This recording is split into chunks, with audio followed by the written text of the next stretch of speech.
The Colts season starts this Sunday, and we are declaring that Anthony Richardson will win the Offensive Rookie of the Year. Let's get to it. You are Locked On Colts, your daily Indianapolis Colts podcast. Part of the Locked On Podcast Network, your team every day.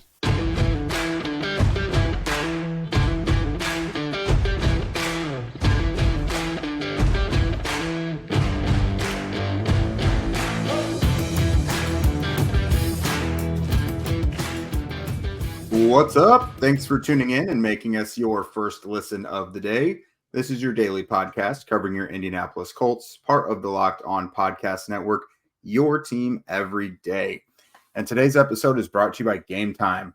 Download the Gametime app, create an account, and use code LOCKEDONNFL for $20 off your first purchase. Last minute tickets, lowest price, guaranteed. Hello, everybody. I'm Jake Arthur, and he is Zach Hicks. You know the two of us from horseshoehuddle.com. Reunited, and it feels so good. I'm the boots on the ground credentialed media member for Horseshoe Huddle, and Zach is the hardest working, rootinest, tootinest film guy in the land. Just put out a new one about Jacob Martin on Wednesday, so go ahead and check that out if you haven't already. But on today's show, like I mentioned at the top, the Colts start the regular season this Sunday. It's the start of the Anthony Richardson era, the start of the Shane Steichen era. And today we're going to go ahead and lay it all out on the line, give our final impressions before the season starts. We're putting our legacies on the line here. So come back to this episode at the end of the year if any of this goes wrong.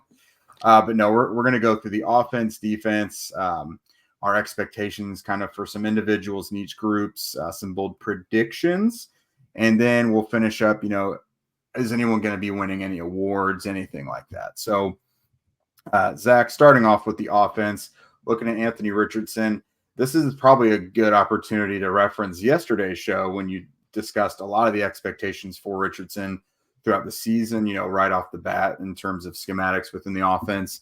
So what are you seeing? What have you been kind of churning over that leads you to believe the Colts should do X with Richardson?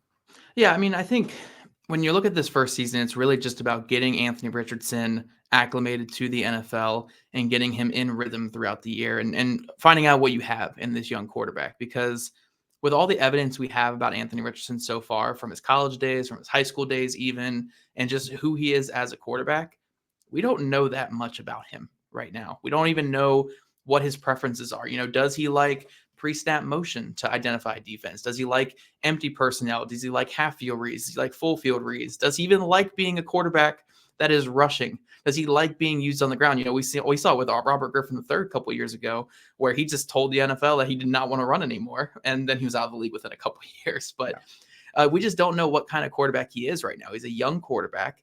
We don't know if he's ever going to develop the accuracy. We don't know if he's ever going to develop the middle of the field presence, the intermediate game. But we also don't know if that's just going to be a strength of his, because he just has so much growing to do. So when you look at the Indianapolis Colts, it's really about figuring out what Anthony Richardson is this year and then tailoring your offense to what he is. So like I kind of said on yesterday's show when I was doing stat predictions and just like looking at Anthony Richardson, this whole first half of the year, especially these first couple games, is going to be such a feeling out process for the Colts and for Richardson. Richardson has to feel out a defense and feel out what the NFL game is like. And the Colts have to feel out what their young quarterback is and just what he is like under pressure, under fire in these real NFL games, and figuring out what really works for him. So you might see one game early in the season where it's like all pistol formation, all play action, all half field reads and pre-snap motion and stuff like that. And then you might see a next week where it's like empty personnel, it's quarterback power, quarterback runs, read option runs, stuff like that. Like there's going to be so much feeling out between both Shane Steichen and Anthony Richardson until they figure out what he's really great at and what he can excel at and where to go from there. So this whole first season with Anthony Richardson really isn't about the end of the year stat line. It's really about what we see throughout the year and if the Colts can find that rhythm with this young passer and figure out where he excels as a quarterback. Yeah, I think something you pointed out way back even before the draft, if the Colts got Anthony Richardson, here's how they could do it. And now that we've seen the preseason, we've seen training camp and everything, and we know he's going to be the day one starter, I do see a lot of running, using that running ability to heighten his floor while he catches up as a passer. I kind of see that. Of course, they don't have Jonathan Taylor in there, so I don't think it'll be as run-centric because you just can't do as much without him. But in general, I think the offense is going to be more tailored to the run than it would have been had they got like a Bryce Young or something. You know what I mean? So I think it's still going to be pretty heavily skewed towards the run. Going beyond Richardson and the runners, though, obviously we know Jonathan Taylor out the first 4 weeks at least. Has he played his last snap with the Colts? Probably. Or probably, the trade window is still open to Halloween. So who knows at this point, man? Who knows? Yeah. If and when he gets a clean bill of health, we don't know what to expect. I'm proceeding as if he's not going to be around. That just seems like the safest bet. Zach Moss has returned to practice, but may not play yet. Like, he's still got to get his conditioning right and everything. So you're looking at really Evan Hull and Deion Jackson. Jackson should be the starter. I think they're clearly going to call up either of Jake Funk or Jason Huntley from the practice squad, at least for this week against the Jaguars. But the Colts have continued to sniff around the veteran free agent market. Worked out James Robinson this week, previously extended a contract offer to Kareem Hunt. Yeah. And then I saw you had mentioned they've also spoken with Melvin Gordon a little bit as well. So they want a veteran presence in there. Deion Jackson has started just a couple games in his career, has played a lot of special teams, but has never really been the guy offensively for an extended period of time. Zach Moss, neither really. He's been in the league a few years, but has never been the guy. He's always shared the backfield. So it's going to be a committee approach, as Shane Steichen mentioned. Do you see anyone leading the pack here, or it's really just going to be a committee churning things through all season? I think it'll be like a pack thing here. Like, again, if Jonathan Taylor does end up playing a significant amount of games for the Colts, then that's your guy. That's your guy you're going to feed the ball to. We just can't say right now that he is going to even play a snap with the Colts this season. We have no clue what that situation is going to be. But when you look at this type of running back field, it is very similar to how the Baltimore Ravens have had it with Lamar Jackson. It's similar to Josh Allen with those Bills running backs, where you can probably project these guys maybe around 500, 600, maybe 700 yards rushing, like individually. So at the end of the season, you look at it and it's like, oh, the team averaged 5 yards a carry from their running backs and had 1,200 yards rushing, like a really strong season. But it's because of 600 yards from this guy, 500 yards from this guy, 300 yards from this guy, like stuff like that. It's not actually one guy doing all the carry in there. And I think that's kind of what we're going to see this year. Deion Jackson can break off a big run, but he'll probably be a little bit lower on the yards per carry. Zach Moss will be closer to 5 yards a carry.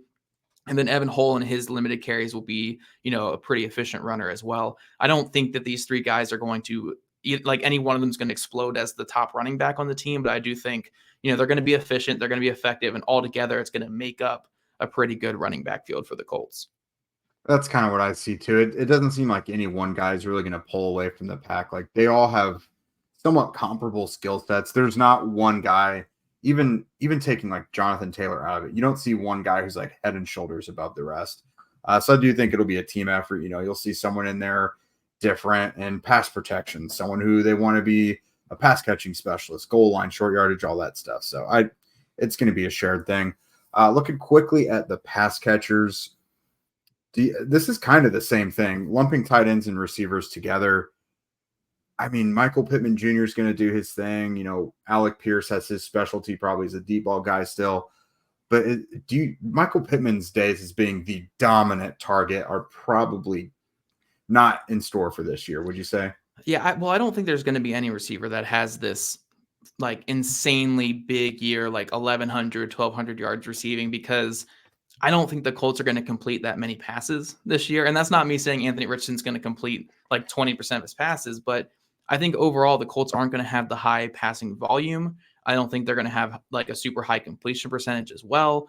And I don't see a rookie quarterback in Anthony Richardson, throwing for 3,500 or 4,000 yards passing. What you kind of need to have a player go over 1,000 yards or have a big time season. I think it's going to be like 2,800 yards passing to 3,000 yards passing, somewhere in there.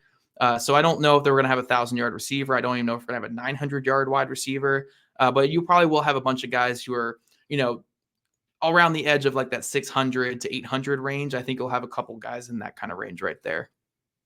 Yeah, and quickly, I want to make sure we get these off before we move along. Bold predictions for the offense. I'll go ahead and start real quick. I know we were trying to get away from stat predictions a little bit, but we're getting bold here. I'm going to say combined rushing and passing, Anthony Richardson will get 4,000 yards and 30 touchdowns. Now, how will that look? It could be 900 rushing yards, 31 passing yards, and like 21, 22 passing touchdowns to 8 or 9 rushing touchdowns. When you look at it that way, I think it's pretty doable.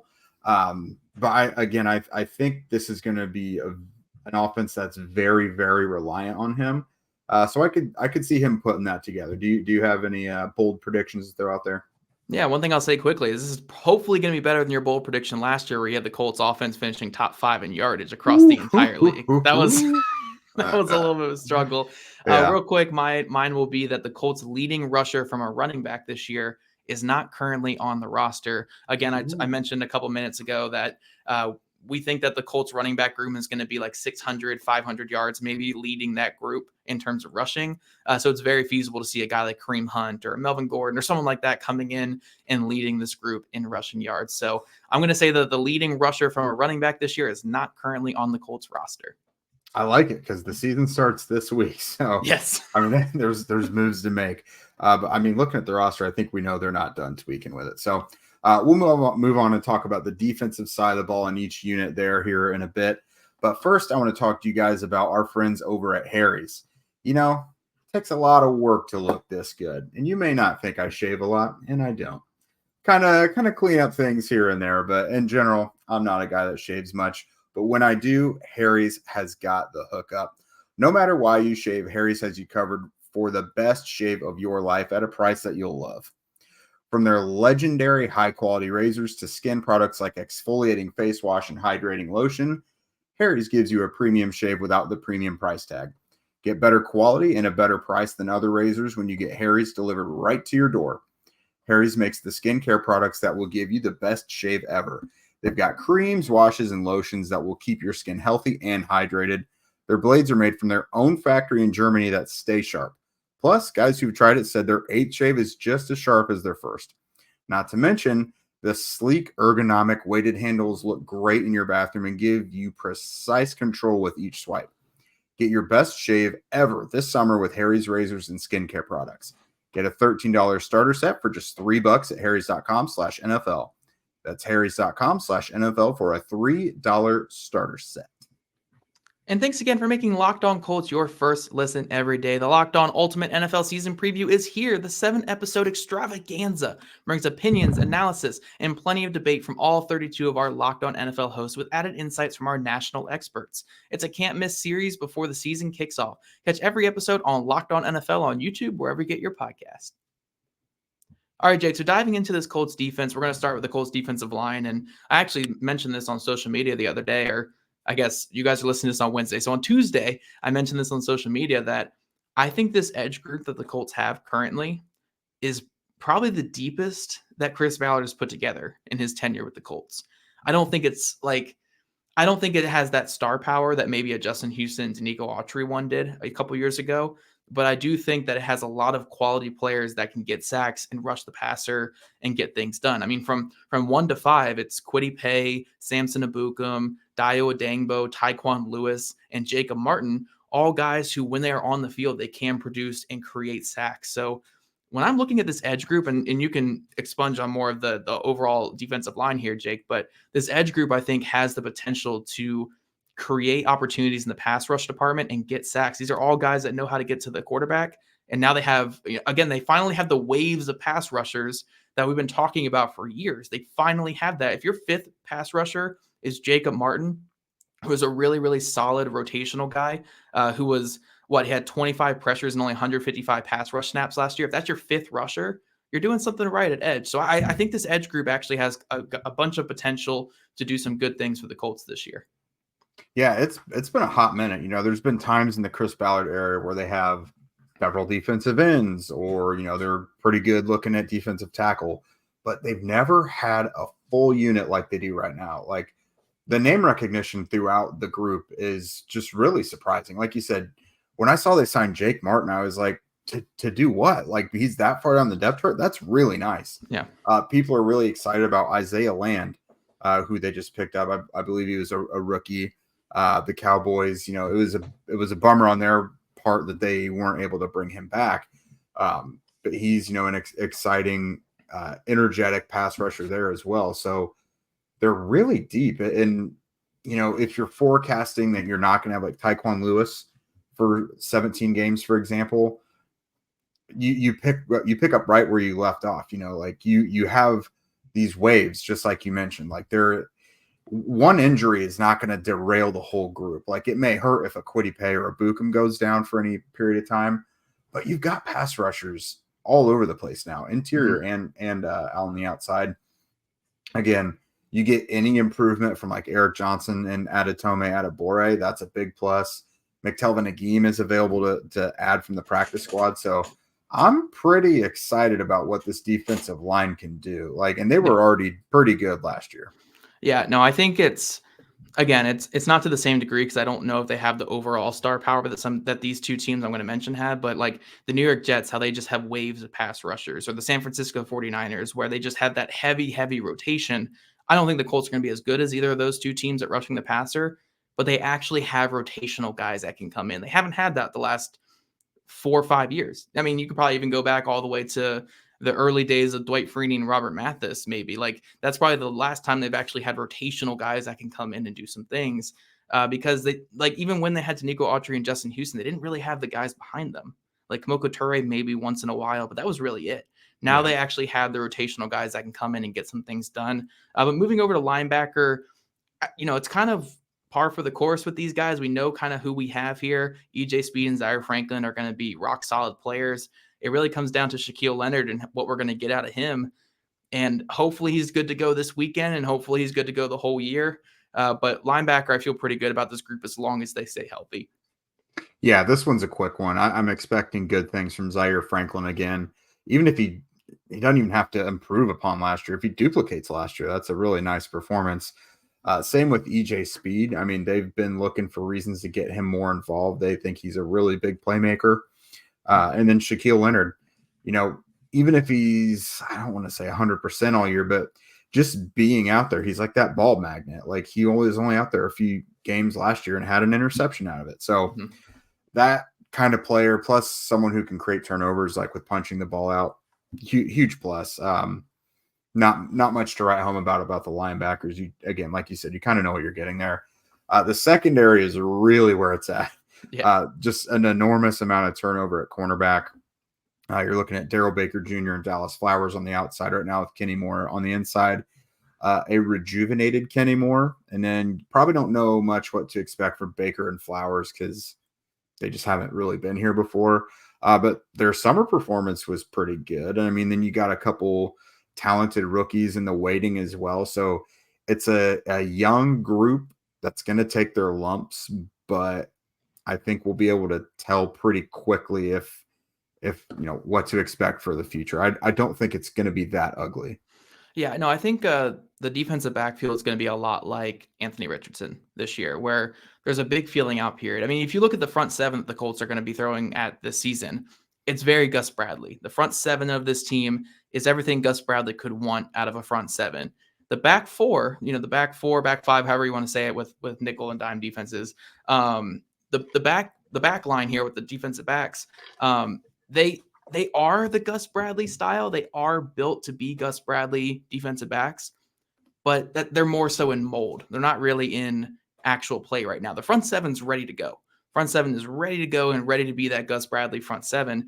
You just don't know with those backline guys if they're ready to be that Gus Bradley guy yet. So, yeah, you want to see more from them. You want to see them actually play this year and just see what happens before we actually have any definitive takes on them. But I'm excited for them. I'm always excited for young players to get on the field. Same way I'm excited for Anthony Richardson on the other side, and I know that there's going to be some lumps. I'm excited for the secondary, and I know there's going to be some lumps and bruises with them too. So, really excited about these young players. I want to see them out there. I want to see them take those bad moments and those good moments and learn from them. And it's all about where they're at the very end of the season compared to where they are at the beginning of the season. Yeah, it's an explosive group that they're not timid. So I'm just looking forward to seeing how they improve. Lots of guys that attack the ball and things like that. my bold prediction for the defense, and it's not as far-fetched as it sounds, but I'm going to say that the Colts do break their Indianapolis era single season sack record. Back in 2005, they had 46. Last year, they almost did it. They had 44. And we both agree this is a much deeper group this year. Again, maybe not a ton of star power, but if your top dogs stay healthy, I think it's very doable. Again, it was like 1975. The Colts in Baltimore had like 59 sacks. So that ain't happening. But I think they can break the Indianapolis era this year of 46 sacks. Come on, Jake. Come on. Give me that Baltimore prediction. I'm optimistic, but I'm not that optimistic. That's like what? A little over 4 sacks a game? A little under 4 sacks a game, maybe? It's like right around 4. It's been a minute since they've touched anything that remotely close. So let's no. Come on. Okay. Let's take baby steps. Okay. We couldn't get Jake to say 60 sacks there. Fine. That's fine. I guess, again, this one's not extremely bold. Maybe I'm not as bold as Jake with these predictions here, but I think 2022 undrafted free agent Darrell Baker Jr. is going to be the starter for all 17 games this year, as long as he's healthy. He's going to start all 17 games and establish himself as a player to start going forward. He's going to be a Kenny Moore is what I'm predicting, basically. A player who is going to be a long-time starter and a really good player for the Colts. Again, I've seen a lot of this guy this offseason. I've done a lot of work into his background, and I'm just excited. I really think this can be a starting cornerback in the NFL. Again, there's going to be some lumps and bruises. There's going to be some bad moments. But from everything I've seen, I think this is the type of player who can stick in the NFL. So Darrell Baker Jr., the next Kenny Moore. That's the tagline right there. That's the whole tagline right there. Perfect. But coming up, guys, we're going to talk about some awards. Could the Colts take home some of those awards this offseason? Could be fun. We'll talk about that coming up. But first, a word from our friends over at Gametime. Buying tickets to your favorite event shouldn't be stressful. Gametime is the fast and easy way to buy tickets for all the sports, music, comedy, and theater near you. With killer deals on last-minute tickets and their best price guarantee, you can stop stressing over the tickets and start getting hyped for the fun that you'll have. I personally love Gametime because I feel like being spontaneous sometimes and going to a show on a whim. I can go right to Gametime and not have to browse through a bunch of different places. With their flash deals, images of seat views, and lowest price guarantee, Gametime is an easy choice. Gametime is the place for the last-minute ticket deals. Forget planning months in advance. Gametime has deals on tickets right up to the day of the event. Get exclusive flash deals on tickets for football, basketball, baseball, concerts, comedy, theater, and even more. The Gametime guarantee means you'll get the best price. If you find tickets in the same section or row for less, Gametime will credit you 110% of the difference. It's the fastest growing ticketing app in the country for a reason. Get images of your seat before you buy so you know exactly what to expect when you arrive. Buy tickets in a matter of seconds. 2 taps and you're set. Tickets are sent directly through your phone so you never have to dig through your email. Snag the tickets without the stress of with Gametime. Download the Gametime app, create an account, and use code LOCKEDONNFL for $20 off your first purchase. Terms apply. Again, create an account and redeem code LOCKEDONNFL for $20 off. Download Gametime today. Last-minute tickets, lowest price, guaranteed. All right, Jake, so getting into our last segment here, we're going to talk about some awards, some accolades that can be coming the Colts' way. Are you feeling confident enough to predict any? Do you want to just go out of your way here and say this one will happen? Or are you kind of, you're going to take the Baltimore versus Indianapolis sack record approach and go a little bit lesser? Hey, that's a franchise historic moment. So last year, if I remember correctly, there weren't any. I think Quentin Nelson will get back to it because his thing, I think, is generally health. Are you saying all pro here or? Oh, Pro Bowl. I'm sorry, Pro Bowl. No, Colts had a couple pro. Quentin Nelson was Pro Bowl last year. It was all pros. They didn't have any all pros. Yeah, they didn't have any all pros last year after having 7 in 2021. Yeah. Okay. Yeah. So Quentin will go back to the Pro Bowl. I could see Buckner doing it because Buckner was really, really banged up last year. That was the most banged up he's ever been, and it was like a different injury every week. It was crazy. So, assuming he's not going to be that banged up, like held together with tape, I think Buckner goes back. I'll throw a new player, a new Pro Bowler into the mix. I'm going to say Rodney Thomas gets back in there. Full off season as free safety 1. He's the backfielder. Really good at tracking the ball, and he's puts up good tackle numbers as well. Like the very first thing I ever thought of him watching him play was, okay, if anything else, this guy's gonna be a really good tackler. So I think he'll, lead them in interceptions again. He'll be a playmaker. So I'm gonna say Rodney Thomas earns his first Pro Bowl. I'll throw Buckner in there as an All-Pro again as well, second team All-Pro. Yeah, I could see Buckner and Nelson as All-Pros and Pro Bowlers just because the nature of voting for this stuff, as long as they bounce back from where they were last year, then you could see them both getting back to All-Pro or Pro Bowl status, especially Pro Bowl status, but All-Pros as well. For new Pro Bowlers, I think Zaire Franklin is a good guess, especially if Shaquille Leonard misses time at the beginning of the year, like he probably will with that concussion. Then you have Zaire Franklin getting all those tackles, that the top linebacker opportunity, and getting a ton of snaps on the field. And I know he was a Pro Bowl alternate last year as well, so it's not like he's super far off. One other player I'll throw in there, though, is right tackle Braden Smith. And the reason I'm throwing him in there is I don't expect the Colts to take that many sacks this year because Richardson's going to be running the ball so much more, and he's so good at just effectively getting out of those dangerous situations in the backfield. He was the only rookie quarterback not to be sacked in the preseason, despite playing the most snaps by far and away of all the rookie quarterbacks. So I just don't expect him to get sacked that much. And then I expect the Colts rushing game to be pretty efficient. So when people are just looking at who to vote for Pro Bowl and they see the right tackle for the Colts has only allowed like 2 sacks and the Colts are averaging over 5 yards a carry on the year, then I think he might get into the Pro Bowl. I'm not even making this as a testament to how good he's going to play this year. I just think that when you look at Pro Bowl and you factor in that the Colts probably won't take that many sacks and have good rushing yards this year, I think that you can put in 1 or 2 of these offensive linemen just off of that. So, yeah, I'll do like Braden Smith, Quentin Nelson, DeForest Buckner, Zaire Franklin, and then a little asterisk next to Shaquille Leonard. Like, if he plays, probably, but now the concussion's in there, so it's like, yeah, it's so hard. But yeah, 4 to 5 guys, a good little return to the Pro Bowl scene where I think they only had 1 last year with Quentin Nelson.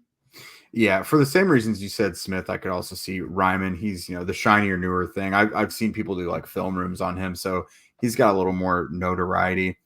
And I would also see, Richardson, probably not, just because the AFC stacked, Patrick Mahomes, Lamar Jackson, Josh Allen, like Richardson could have the greatest rookie season we've ever seen from a quarterback and complete like 90% of his passes, and he's still not going to be a Pro Bowler this year in the AFC. Right. Like, it's just stacked. And now that a million guys don't make the Pro Bowl anymore because there's not an actual game, really, there's not as many alternates. So I'm going to lump these next ones together. So I think the Colts have a legitimate shot at some of the major postseason awards. So between Shane Steichen as Coach of the Year, Anthony Richardson as Offensive Rookie of the Year, and like Shaquille Leonard as Comeback Player of the Year, what's your heat check on those? Like, do you see any validity to any of those? Or add someone in if you think? Least likely, I think, would be Shaquille Leonard, just because that's going to go to the safety for the Bills. If he even plays 1 snap, it's right. I think I was going to say if DeMar Hamlin. Yeah, Hamlin. I think if Hamlin stays up through the year, that's easily him. If he even plays 1 snap, he's gonna win that award. So Shaquille Leonard, I think, would have a good case for it in any other year, but because of all the stuff that happened with DeMar Hamlin, I think it's pretty much a lock for him. Yeah. Then I would go next to Shane Steichen for least likely. Just because for Coach of the Year, you typically have to get your team into the playoffs for that. Like, you could have an 8-game turnaround in terms of record or whatever it is.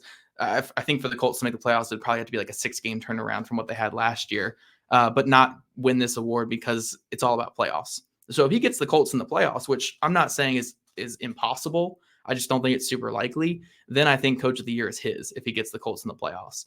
Then we go to number 1. I think Anthony Richardson winning Offensive Rookie of the Year is the most likely out of these because we know the talent with Anthony Richardson. If he figures it out early in the season, that award's his because he could run for 1,000 yards. He could throw for 3,000. He could, throw for 20 touchdowns, run for another 10 touchdowns. Like, he could have the best rookie season we've seen from a rookie quarterback. But also we know the other side, it could be a Josh Allen rookie season where he's completing 50% of his passes and not looking great. So he's a very volatile player right now.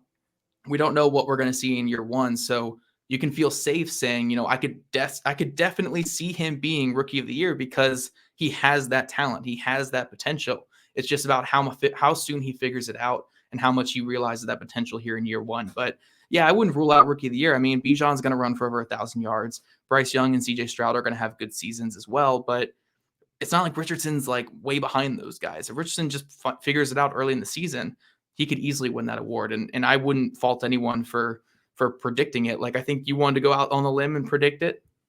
Yeah, I'm going to say he gets it. I mean, Bijan is probably that. I think it's probably his biggest threat. I do think Bryce Young and CJ Stroud are going to make a case as well. They'll probably have better passing numbers than Richardson.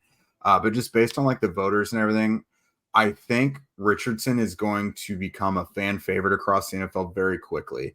He's going to have the rushing numbers. Like, I think 1,000 yards per game is very doable. That's like 60 yards a game or something, 1,000 yards per game? No. My goodness. 1,000 yards in the season. 1,000 per game would be a lot. But that's me and Madden right there with Richardson. There you go. All right. No, so 1,000 rushing yards in the season, I think, is very doable if he gets the 30 touchdowns, like I mentioned at the top of the show. But just the likability and stuff as well, like the Fly Eagles Fly celebration, all that stuff, he's going to draw a lot of attention to himself. He's going to be a player that people, onlookers across the NFL, want to know what he's done each week.